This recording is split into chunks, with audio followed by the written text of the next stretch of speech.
안녕하세요. 데이터를 만지고 다루는 안혜민 기자입니다. 최근 미국 테크 소식들을 살펴보면 자주 언급되는 회사가 있습니다. 바로 오라클인데요. 오라클의 상황이 좋으면 좋은 대로 또 나쁘면 나쁜 대로 AI 기술주 가격이 요동치고 있습니다. AI 버블 논쟁의 한가운데 서 있는 오라클, 도대체 어떤 회사길래 이렇게 난리인 걸까요? 오늘 오그랩에서는 5가지 그래프를 통해 오라클의 비즈니스와 창립자 레리 앨리슨 이야기를 해보겠습니다.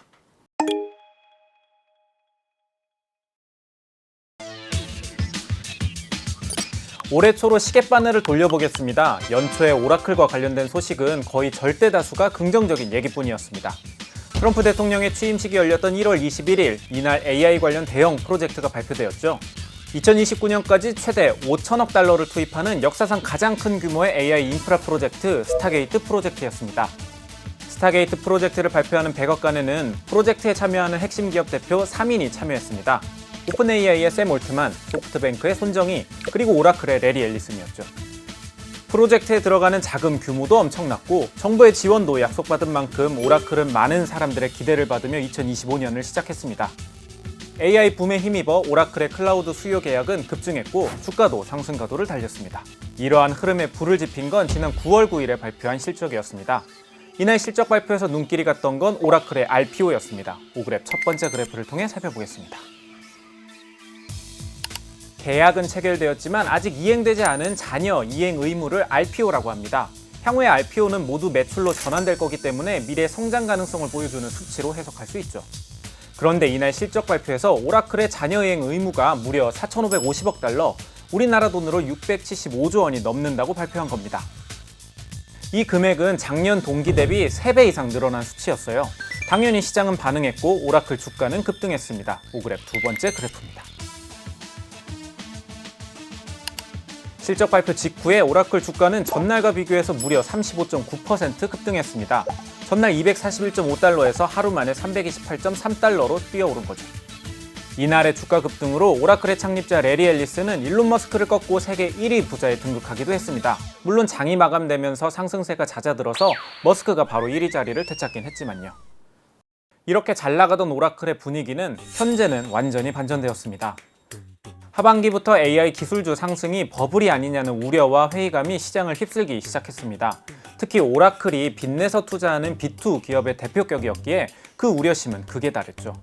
오라클이 공격적으로 만들고 있는 데이터 센터들, 이게 다 빚내서 만들고 있는 상황이거든요. 지난 오그랩 AI 버블 편에서 말씀드렸듯이 AI 기술주의 대표주자인 M7 기업들은 여유 있는 현금을 가지고 AI 인프라에 투자하고 있습니다.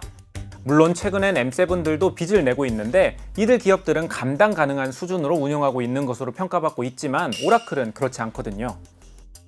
회사가 갖고 있는 돈 중에 사업에 필요한 돈을 제외한 진짜 남은 돈, 이른바 잉여 현금 흐름이라는 개념이 있습니다. 오라클의 잉여 현금 흐름은 이미 지난해부터 마이너스로 전환되었습니다. 오그랩 세 번째 그래프입니다. 블룸버그의 자료에 따르면 오라클의 자본 지출이 크게 늘어나면서 2026년 회계연도의 잉여 현금 흐름은 마이너스 98억 달러로 예측되고 있어요. 1990년 이후 34년 만인 작년에 처음으로 마이너스를 찍었는데 올해 더 심각해질 수 있다는 거죠. 최근엔 오라클이 추진 중인 데이터 센터 프로젝트의 투자 유치가 어려움을 겪고 있다는 보도가 나오자 주가가 급락하기도 했습니다. 블루아울 캐피털이 오라클이 미시간에 짓고 있는 데이터 센터에 투자하기로 한 100억 달러를 철회하겠다고 밝힌 건데요. 오라클은 블루아울 캐피털 대신 다른 파트너가 자금 조달을 맡게 되었다고 해명했지만 주가 하락을 막기엔 역부족이었습니다. 상황이 이렇게 흘러가다 보니 많은 사람들이 오라클의 미래에 의문을 품기 시작했습니다. 사실 오라클의 이런 공격적인 투자 방식은 어제 오늘 일이 아닙니다. 그리고 실리콘밸리의 악동으로 불리는 오라클의 창립자 레리 앨리슨은 늘 위기를 기회로 바꿔왔죠. 지금부터는 레리 앨리슨이 어떤 길을 걸어왔는지 그 역사를 통해 오라클의 미래를 살펴보도록 하겠습니다.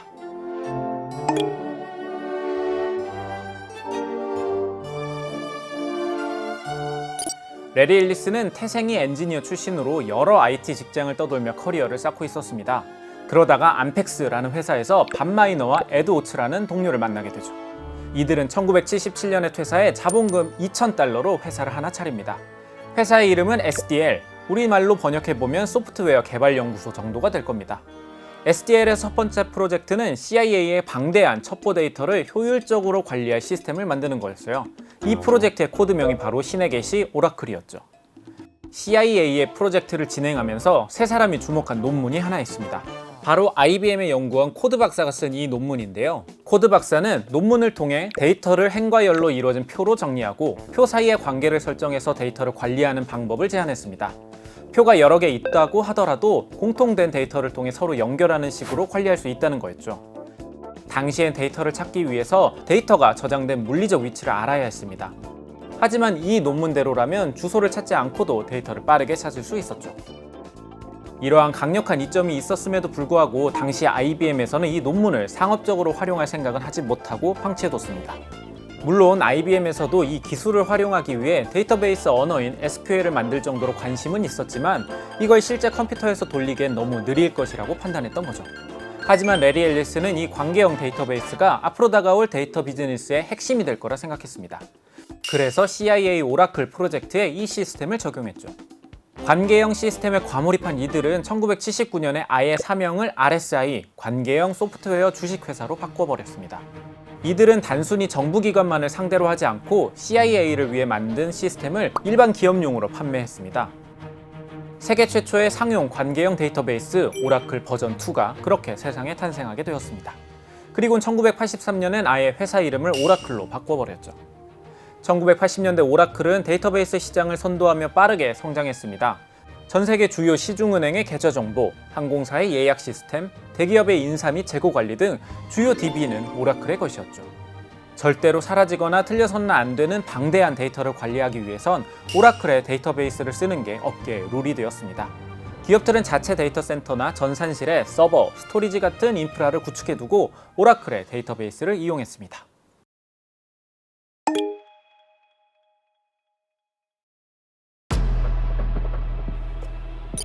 하지만 2000년대 들어서 게임의 룰이 바뀌기 시작했습니다.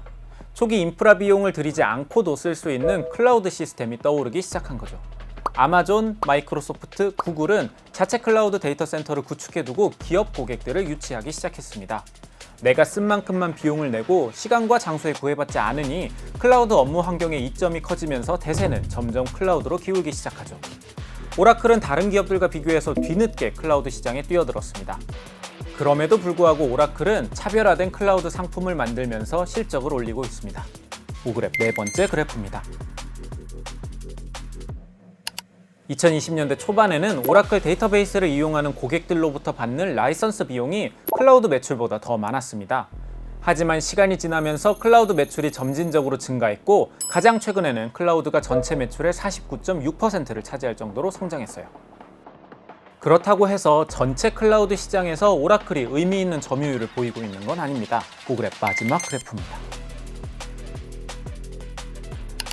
1위는 전체의 29%를 차지하고 있는 AWS입니다. 마이크로소프트 애저가 20%로 2위고 구글 클라우드가 3위를 차지하고 있죠. 클라우드 3대장이 전체 시장의 62%를 차지할 정도로 압도적입니다. 3대장을 제외한 기업들의 점유율은 미미합니다. 오라클도 3%에 불과하죠. 하지만 여기서 레리 앨리스는 경쟁사와 정면으로 부딪히는 대신 협력하는 유연성을 발휘합니다. 2019년엔 마이크로소프트와 2023년엔 구글과 2024년엔 AWS와 파트너십을 맺은 거죠. 잘 나가는 클라우드 기업들의 데이터 센터에 오라클의 하드웨어를 직접 설치해서 많은 고객들이 경쟁사 클라우드를 쓰더라도 오라클의 데이터베이스를 사용할 수 있도록 하게 한 거죠. 기존보다 훨씬 빠른 환경에서 사용할 수 있도록 해서 클라우드 3대장도 오라클도 윈윈할 수 있도록 한 겁니다. 이러한 전략을 선택할 수 있던 배경에는 IT 기술을 깊이 이해하는 레리 앨리슨이 있습니다. 단순히 숫자로만 평가하는 리더가 아니라 데이터베이스 구축과 설계에 직접 참여했었던 진또배기 엔지니어가 기업을 이끈다는 점에서 일론 머스크는 레리 앨리슨을 천재라고 평가하고 있습니다. Who's the smartest guy you've ever met? Larry Ellison's very smart. So I'll say Larry Ellison's one of the smartest people. 사실 둘의 관계는 단순한 비즈니스 파트너 이상입니다. 과거 2018년에 머스크가 연이은 돌발 행동을 하던 시절에도 레리 앨리슨은 일론 머스크를 공개적으로 옹호한 바가 있습니다. 팟캐스트에서 대놓고 대마초를 피워도 또 갑자기 테슬라 상장 폐지 계획을 발표하더라도 말이죠. 이후에 레리 앨리슨은 아예 테슬라의 이사로 합류하기도 했고 머스크가 트위터를 인수할 때도 10억 달러를 투자하며 든든한 뒷배가 되어주기도 했습니다. AI 시대가 본격화되면서 오라클은 클라우드와 함께 AI 인프라에도 적극적으로 나서고 있는데요. 여기서도 일론 머스크와의 파트너십이 돋보입니다. xAI의 AI 모델 그록이 오라클의 클라우드를 사용해서 훈련시킨 녀석이기도 하고요.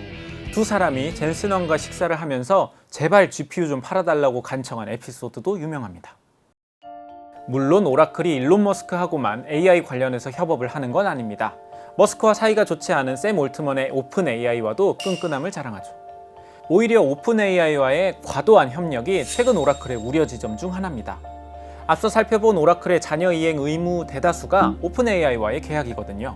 오라클로부터 향후 5년간 컴퓨팅 파워를 3천억 달러에 구매해야 하는 계약을 비롯해서 상당 부분이 오픈 AI에 몰려 있습니다.